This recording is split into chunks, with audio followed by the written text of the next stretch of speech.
Hi, Veena. Thanks for helping my project. Could you say a little bit about yourself? My name is Veena Jain. I work at Kelsey Siebel Clinic. I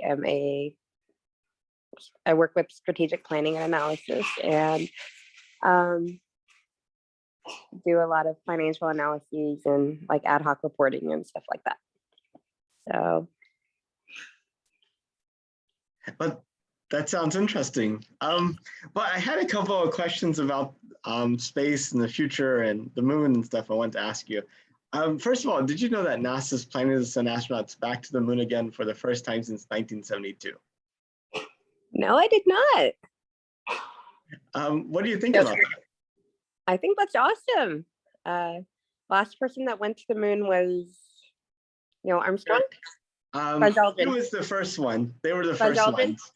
ones. No, they were both the first ones. The last one was like Harrison Schmidt and I forget the other guy that was with them, but it was Apollo 17, and it's like our sixth Oh, they went time, in. That's true. Okay, I got you.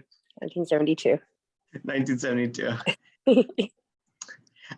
But no woman has stepped foot on the moon that we know about, and they're planning to have a woman on the first mission. Oh, who? But does that make it more special? Oh, they don't know yet. They hadn't Oh, they selected don't. her. Yeah. Oh, that'll be awesome. I'm all for it. You know, all stepping on the moon. So, like, do they plan on having people eventually inhabit the moon? Are they trying to do something like that, or what are they trying to do?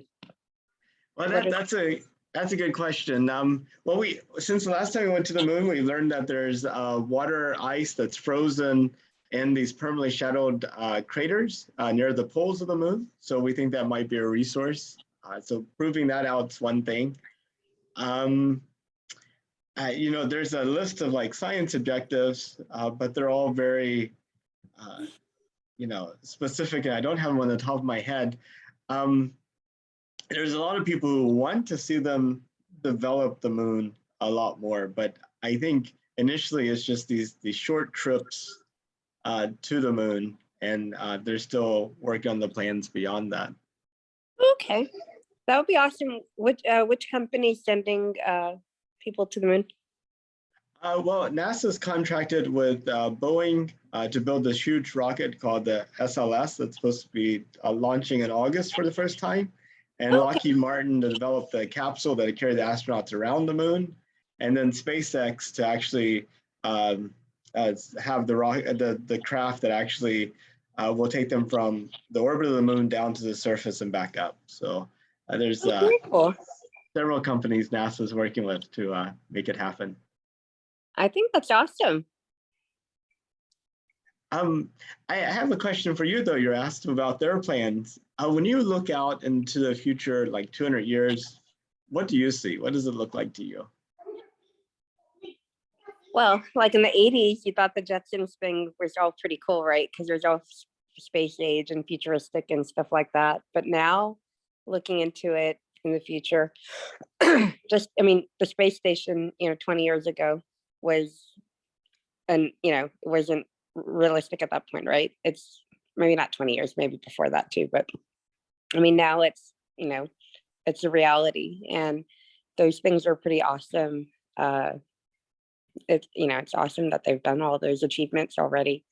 So I mean, at some point I would think they would try to inhabit, like you see these movies and stuff, right? Like they have you're inhabiting these planets or inhabiting these areas, and it'd be neat to see something like that, I guess, especially with the earth being overpopulated and climate change and all these issues that they're having. Maybe you you know move some of these people off and then make it easier. I don't know.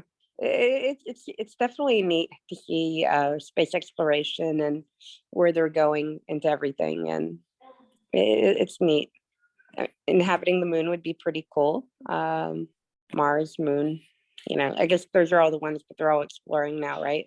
NASA's exploring, so it's cool. Yeah, it's pretty amazing to think that, I think before 1957, we haven't actually sent anything into space. Like everything we've done in space has been within the past 60 years. Oh, that's amazing. Yeah. It's pretty cool. Um, if you could, would you take a trip to space? I think it would be neat to go. It'd be neat to see like the Earth and everything from a different perspective, right? I've heard it's beautiful. Um, I would like to do that at some point. I think it'd be neat to do. I don't know Uh, at this moment, but a little yeah, bit. right now you're probably don't even want to get on the airplane, much less go to space. No, not any. But yeah, I think at some point it would be neat to go for sure. Anything in particular you want to do on that trip? Uh, I mean, just explore and see, I guess. I mean, I know like a lot of experiments take place and they do a lot of experiments on these, right? That's what they test and do things. And I don't have that forethought yet. I haven't thought through all that yet, but definitely it'd be something that'd be neat to do. I would be interested in doing that. Because like playing golf on the moon might be fun. Playing golf here is hard enough as is in Earth, much less doing it on the moon. But wouldn't it fly? Is the gravity like you can play golf on the moon? Would it fly faster or go faster, It would further? definitely go further for sure. And you know, without the air resistance, it would definitely go farther too and faster.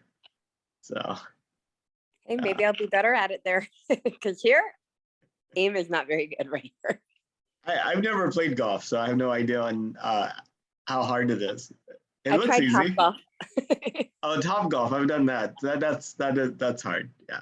I haven't done well on that. Miniature golf, so I don't know about regular golf.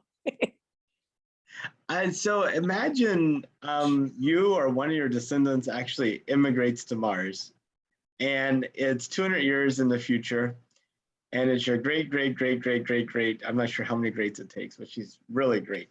Granddaughter is on Mars, has been on Mars her entire life, and she's in history class doing a project on the 2020s. So she's 200 years in the future looking back at us. What do you hope is worth remembering in 200 years about this decade? Ooh, that's a hard one because well, in this decade we've had COVID, we've had a lot of different things that have happened. Let's see they had a first female vice president. That's a start. There's been a lot of advancements into the technology, future biotechnology. There's been a lot of advancements. There's been a lot of craziness in the world. The whole Russian invasion thing. I mean, there's been a lot of crazy stuff that have, oh sorry, there've been a lot of crazy things out there. So yes. So overall, I mean, they can see space advancements. They can see advancements in medicines. I mean, like vaccines. For COVID, they developed it pretty quickly, but I think some of it they already had from before to help with it for the mRNA technology and stuff like that. Oh, I don't know. I mean, so much, I guess they can. But the main thing, I guess, is you have the first female vice president. You have, Brexit. You had Britain that that happened now. I don't know if that's necessarily good, but it happened. I mean, there's a lot of things, I guess, like there's been female prime ministers. I mean, some of them have gotten assassinated over the years in Pakistan and stuff like that. I don't know. I mean, there's definitely a lot going on in the world, right? It's I don't know. I mean, there's so much. You have communism, you have, like China trying to take over Taiwan, or you have like Russia with Ukraine and stuff like that. So there's a lot of things out there. Yeah, hopefully there's some really good that happens this decade. Some great invention, like the light bulb or the I know, computer, right? something really positively transformational. I hope so. I hope so. I mean, you never would have thought, in 100 years, like you'd have like COVID, right? Like that's what they said in 1918 when they had the Spanish flu. It never wouldn't come out. 100 years later, we got something again. Exactly. Right, almost right on the dot. Right on the dot. And then they had now you have monkeypox and you have all these other things growing out there. So they're jumping from everything. So I don't know. I mean, hopefully 100 years or, however long the great kids, I mean, they learn from everything that's happened now. I mean, for us, hindsight's 2020, so they'll have that hindsight to look into the future, right? So they can make better decisions or make better things off of it from that, hopefully, off of whatever good things or mistakes that we've all made over those years. So I mean, it's definitely something to think about, right? So, sorry. No trouble. You're supposed to cough with me. Thank you. No, but no, definitely. I mean, I hope to see a lot of growth. Like the kids, the advancements. There's learning a lot more. They're learning a lot earlier stages than what we used to do when we were little, right? And who knows when they'll be born with a computer thing right in their hand as soon as they're there. Because I mean, these kids, they know how to do everything now, right? So I think technology will be definitely a lot. I mean, artificial intelligence may be the new norm, right? That may be the mainstream. What was that movie with Will Smith? Was it AI or something? It was like transcendence or something. No, it was no. There was one where there was like a whole bunch of artificial intelligence, and I think it was called AI. It was called AI. Okay, I have to look for it. For Will Smith, I think like everything was taken over by artificial intelligence, and I don't know. I mean, I think I see a lot of that going towards that. I don't know where that leaves a lot of people, because I mean, artificial intelligence will take over some of the jobs, but then that helps make it more efficient. But then you have a lot of people without anything too. So it'll be interesting to see how they handle things in the future with everything. Thank you. You're catching on. Yeah. No. Where do you see it in the future? Where do you see? Oh gosh.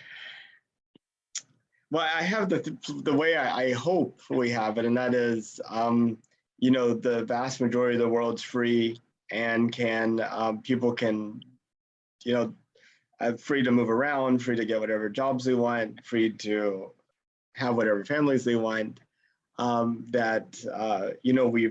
We've expanded out to make the moon and Mars and kind of like the asteroids part of our economy, and mining on those areas and taking vacations there and doing scientific discoveries there is all just like a normal everyday part, and that we're thinking about pushing further to like the moons of Jupiter and Saturn, and maybe even cool. the first probes to another star system. So that's what I hope. And unfortunately, I also kind of worry about, technology hasn't changed that much for thousands of years, and then in the past 150 years or so, it seems to have really changed a lot. And I just wonder, what is it that we were missing during all those times it didn't change that we suddenly got? And why do we think that thing is going to stick with us? Like, I see a lot of effort put in just maintaining what we have, and like the core knowledge of how it was developed kind of being lost. And essentially, we're able to go through the motions, but we don't understand it. It's like witchcraft almost. That's true. And so I just worry that at some point we may even lose that, and then society like collapses. I hope not. I hope not either. I mean, you see a lot of, societal changes and stuff like that, right? I mean, right now Ukraine's going through it. The country was doing fine all this time, and now, I mean, a lot has changed in the past, I guess, month or. In February, I think, is when it started. Oh, several months then. Okay. Yeah. Yeah, and those cities completely like wiped off the map. They're wiped off the map right now. Yes. Yeah. It's like it's very sad to see like those changes, I mean, these people, basically all these refugees, right? They've all what's it? They've emigrated. Well, it's not emigrated. They had to flee. So I don't know what the right word is, but I don't know. I mean, I'm hoping some of these things change, and maybe 50 years from now, maybe. But I mean, there's always going to be some country that's going to have some problem with something, and you're going to have issues like this constantly. Like, 1940s, it was Germany. It was before that, it was Russia. Germany. No, just kidding. It was Germany then too, I guess. Russia, Japan. Yeah. So, I mean, there's always going to be something like that, I'm sure, at some point in time in the whole thing. But I like this whole peacefulness, and, I guess transfer of technology between country or knowledge, right? It helps everyone grow and do everything. So we'll see how it goes. Yeah, I'd rather we compete at the Olympics and economically than this whole let's destroy each other type of thing. Yes. Well, I see this as a time capsule for future generations to look back on. And I know we talked about a lot of things. Is there anything else that you wanted to talk about?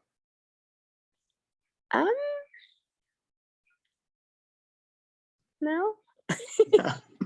Well, I'll go ahead and stop the recording then. Thank you so much. Okay, thanks, Nathan.